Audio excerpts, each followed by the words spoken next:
Entrevista Venevisión. Líder en opinión. Por tu canal independiente, Venevisión. Bueno amigos, tal como lo anunciamos, ya está aquí en el estudio con nosotros el diputado ante la Asamblea Nacional en representación de la Unidad, Alfonso Marquina. Gracias por acompañarnos hoy. Gracias a ti por la invitación. Bueno, comienza una nueva semana y hay mucha expectativa acerca de lo que va a ocurrir el día de mañana en la Asamblea Nacional, día que está prevista la sesión ordinaria del Parlamento y donde vimos la semana anterior toda la diatriba que causó el hecho de la elección, de toda la renovación de las autoridades del Poder Electoral. Yo quisiera que usted nos hablara acerca de un término particular, que es la omisión, cuando se trata de que no se va a decidir a través del comité de postulaciones los nuevos rectores, sino que se va a pasar al Tribunal Supremo de Justicia esta decisión. Quisiera que nos hablara acerca de esto, ¿en qué consiste esta omisión parlamentaria? Bueno, mira, Endrina, lo primero, antes de responder tu pregunta, que es muy pertinente, yo creo que estoy obligado, moral, ética y personalmente, a expresar mis palabras de condolencia con la familia del colega diputado Robert Serra, a sus amigos, a sus seguidores, a los militantes de su organización política, lamentar y repudiar de la manera más enérgica este abominable hecho de violencia que enluta al pueblo de Venezuela. Y por supuesto, de alguna manera también exigir a las autoridades que actuemos con absoluta responsabilidad, que efectivamente se profundicen las investigaciones, se determinen los autores materiales, el móvil del hecho, y que no tratemos de estar adelantando opiniones con algún interés político en un tema tan delicado.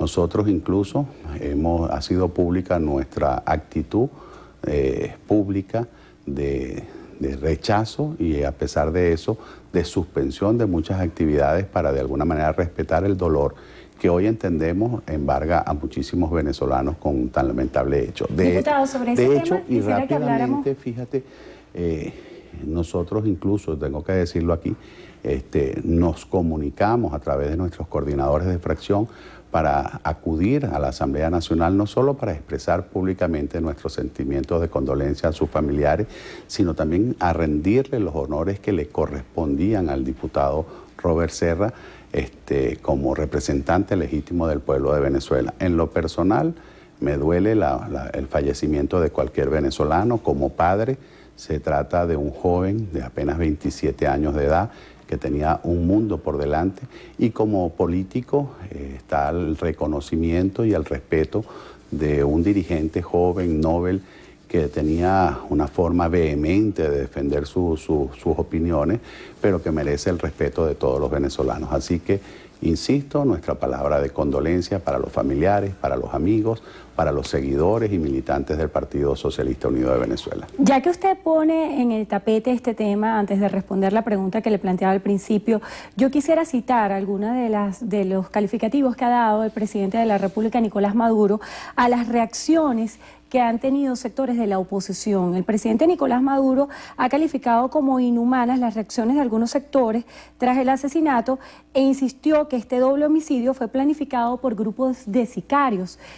Hasta ahora no hay un evento conclusivo de todo lo que son las investigaciones. No se puede determinar hasta el momento quiénes son los autores intelectuales y los autores materiales de este trágico evento.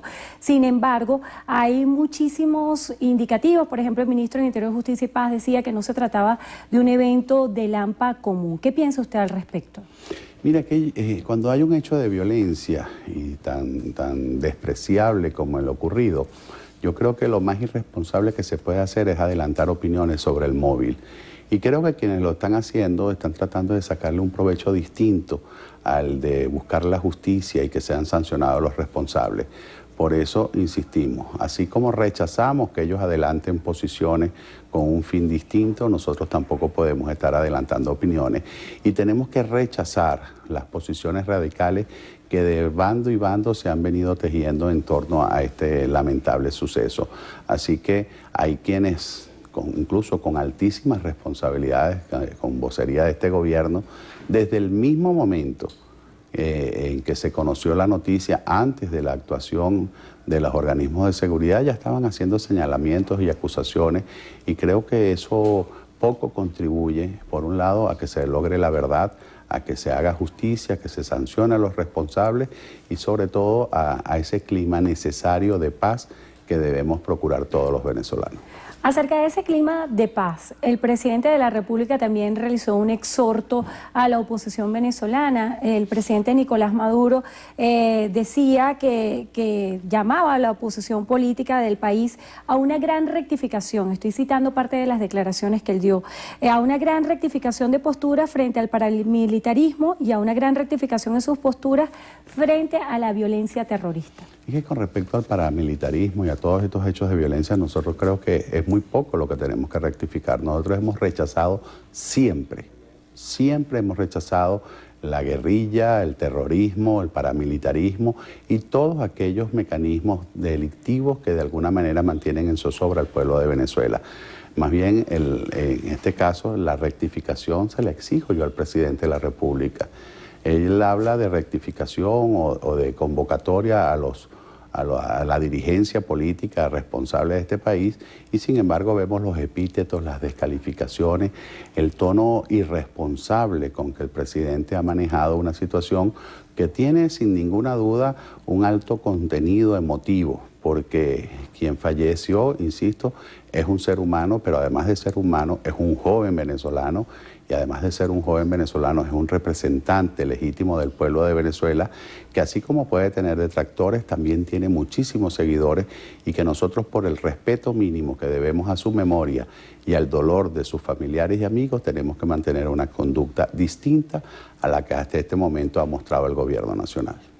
De cara a esa carga emotiva que usted menciona y al respeto del dolor, ¿cuál piensa usted deberían ser las acciones concretas para frenar la radicalización que vivimos a diario todos los venezolanos? Bueno, bajarle el tono a nuestras declaraciones, entender que a pesar de que pensamos distinto tenemos que reconocernos y respetarnos, entender que en Venezuela la pluralidad democrática es una garantía constitucional, pero que no solo debe ser letra de nuestra Constitución, sino que tiene que ser una práctica de todos los venezolanos. Por eso hemos venido fijando posiciones en la Asamblea Nacional. Los venezolanos vieron también la semana pasada nuestra posición con el tema del Comité Electoral y que del Comité Judicial, porque entendemos que la intención del constituyente no es que se haga una especie de reparto. Ahí vemos insistentemente al presidente de la Junta Directiva de la Asamblea Nacional decirnos, dennos sus nombres. No, es que no se tratan que sean los nombres de la oposición, como tampoco pueden ser los nombres del gobierno. Tienen que ser los nombres del consenso nacional. El constituyentista, cuando en la Constitución plasma la votación calificada, no es para que se haga un acuerdo de reparto de barajitas, tanto para ti, tanto para nosotros. Se trata de que se busquen personas que sean permeables, que gocen del respeto, del reconocimiento de toda la pluralidad democrática venezolana. Por eso, señor Diosdado Cabello, insistimos, esto no es un 7-3, no es un 6-4, no es un 5-5. Esto necesitamos 10 venezolanos que actúen con autonomía, con independencia, con imparcialidad, para cumplir con esa altísima responsabilidad, en este caso, de nombrar a los rectores del Consejo Nacional Electoral, pero también a 12 magistrados del Tribunal Supremo de Justicia. Hablando específicamente de la situación en el Consejo Nacional Electoral, la Ley Orgánica de Procedimientos Electorales establece que este comité de postulaciones debería estar integrado por 11 diputados y 10 miembros de la sociedad civil. Yo quisiera que usted nos ampliara desde el punto de vista legal qué es lo que sigue luego de que se ha puesto sobre la mesa este término de omisión legislativa y donde se ha dejado entrever la posibilidad de que la decisión ya no esté ahora en manos de la Asamblea Nacional para la renovación de estos rectores, sino que esté en manos del Tribunal Supremo de Justicia. Bueno, primero que la falta de acuerdo no significa omisión. La omisión legislativa la presentó el presidente de la Asamblea Nacional como un mecanismo de presión, de chantaje, de manipulación, de amenaza a la alternativa democrática, como haciéndole ver, si ustedes no aceptan el reparto que nosotros les estamos proponiendo, nosotros nos vamos a llevar esto al Tribunal Supremo de Justicia. El hecho de que haya una votación, el hecho de que haya un comité preliminar, el hecho de que este debate esté en la Asamblea Nacional, así como en toda la opinión pública, significa que no hay omisión parlamentaria. Así que nosotros no vamos a ceder a ese chantaje. Y fíjate tú que lamentablemente para el país, la ausencia parlamentaria en el periodo 2005-2010 llevó a que modificaran la ley orgánica del Tribunal Supremo de Justicia.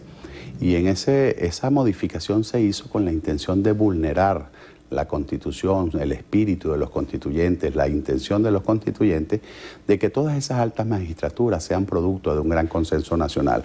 Por eso, en la primera ley orgánica del tribunal se establecía la votación calificada. La modificación que hizo el gobierno fue prácticamente eliminar esa votación calificada. Ahora te dice que puedes ir 3 veces a una votación, si no logras la calificada, deciden por mayoría simple.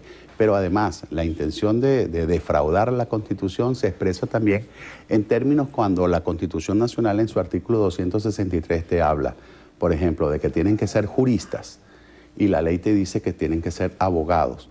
Un abogado, un jurista, por supuesto tiene que ser abogado, pero además de eso requiere de otras condiciones como la experiencia, el haber litigado, el tener trabajos de grado, es decir, una serie de condiciones adicionales que el simple hecho de tener un título no te garantiza el ejercicio cabal de una alta magistratura. Te dice también la Constitución que tienen que ser profesores titulares. Ellos en esta modificación prácticamente hacen ver que, bueno, cualquier profesor puede ser rector, magistrado del Tribunal Supremo de Justicia. El profesor titular es el más alto escalafón dentro de nuestra ley orgánica de educación superior. Es decir, que cuando el constituyente se refiere a profesor titular, se está refiriendo a aquel que tiene que tener más de 15 años de ejercicio en la docencia, que tiene que haber presentado trabajos de ascenso, trabajos de grado, que tiene que haberse sometido a diferentes concursos de oposición para poder ir ascendiendo desde el más bajo de los niveles, que es el de profesor auxiliar, hasta el más alto, que es el del profesor titular.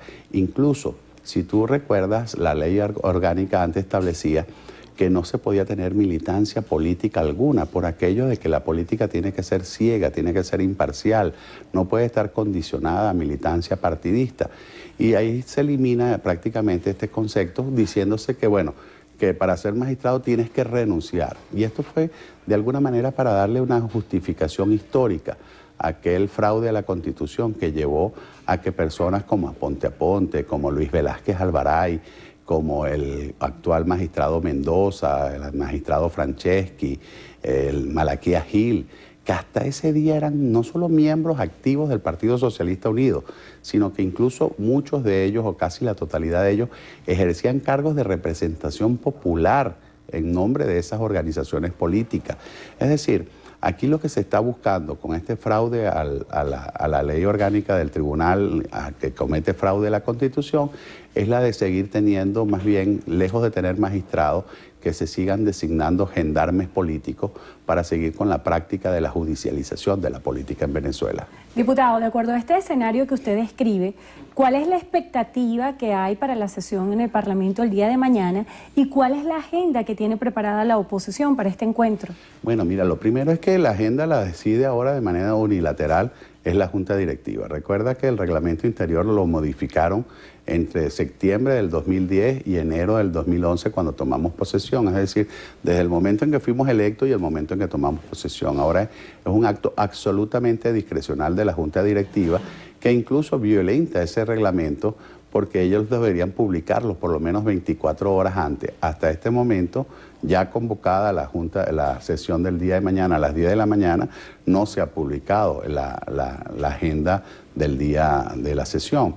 Y eso es una práctica permanente. Muchas veces incluso ellos deciden la agenda, o por lo menos la hacen pública, prácticamente cuando se ha instalado la Asamblea Nacional. En todo caso, nosotros estamos preparados para cualquier evento, para dar los debates dentro del marco constitucional, democrático, cívico, civilista, que ha caracterizado la alternativa democrática y que va a seguir caracterizando nuestras accionar dentro de la Asamblea y fuera de ella.